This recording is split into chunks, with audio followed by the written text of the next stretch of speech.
Hello everyone, and welcome back to another video.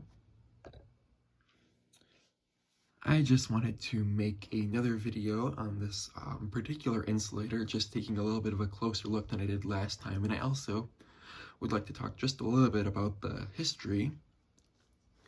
So these insulators were made in the South, and as far as I know, they date back to about the 1850s, although I've heard some people say they could go back as far as the late 1840s.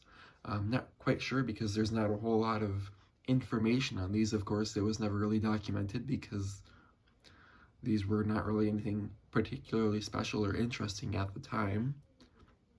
But just to be safe, I'll say it was made right around the mid-1850s, and of course, it was used for telegraph because telegraph was really the main use or the only real use of glass insulators at the time. The telephone hadn't been invented and high voltage distribution wasn't really a thing.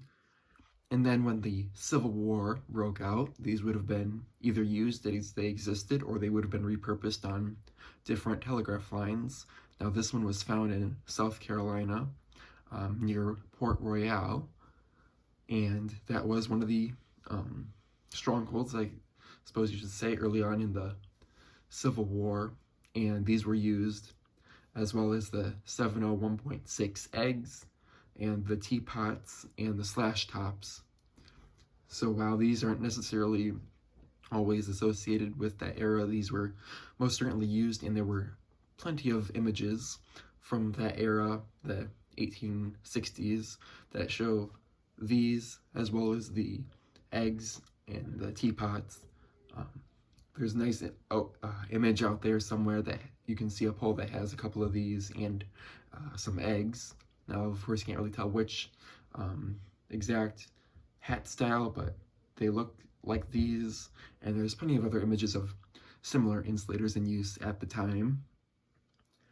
And there's a really nice image that's made the rounds quite a few times of a lineman climbing up a pole, and there's 5 of these CD 737 hats on there with 4 wires.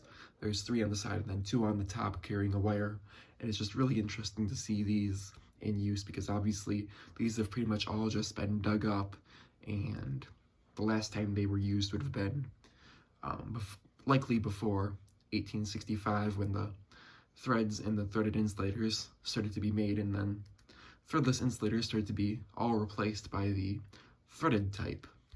Now this one probably would have been taken out or removed earlier because during the Civil War when this was used, the particular camp that this was used at was fought and lost pretty early on, so it's likely that this pole and the whole line that this was on was trashed pretty early on, and it just sat in the mud for well over 100 years before it was eventually excavated, and then now I have it.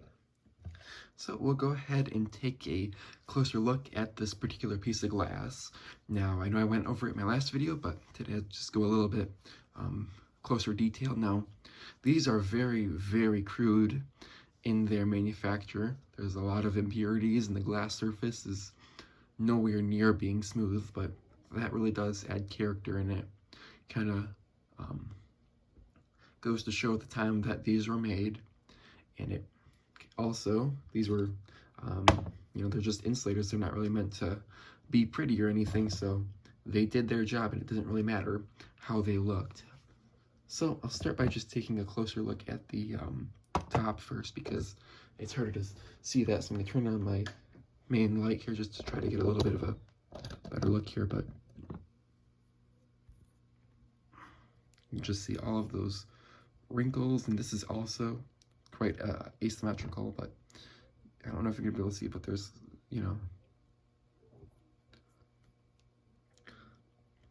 the pinhole is very much off center, which is also a thing that happens on newer insulators, but this one has the 2 wire grooves, which are in there.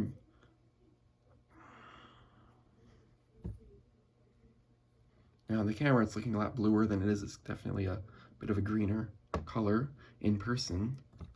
Now, It's got a pretty sizable chip there, unfortunately, but not really much you can do about that. Now this here is pretty interesting. This is a fracture in the glass. You can probably see the way the glass is.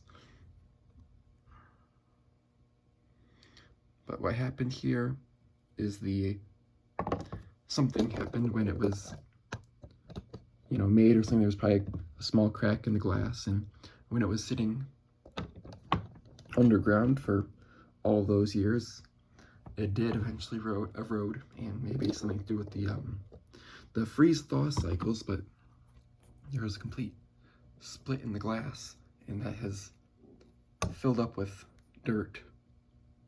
And you can see, so that's something you just have to be careful about. It's not gonna fall off or anything, but it's a little bit more fragile. But that's all dirt that accumulated from when it was sitting in the ground.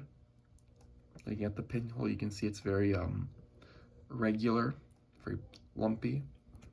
But I just love looking at this old glass, seeing all the impurities in it.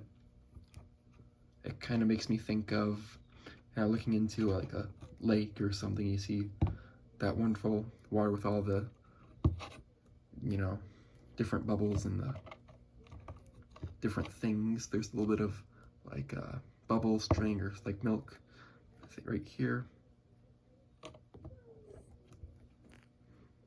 There's just a lot of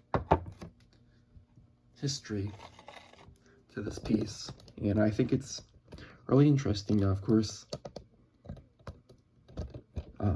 the fact that it's got, you know, it's got a chip in the bottom here and a fracture here really isn't that big of a deal. It's the top missing that's really unfortunate, but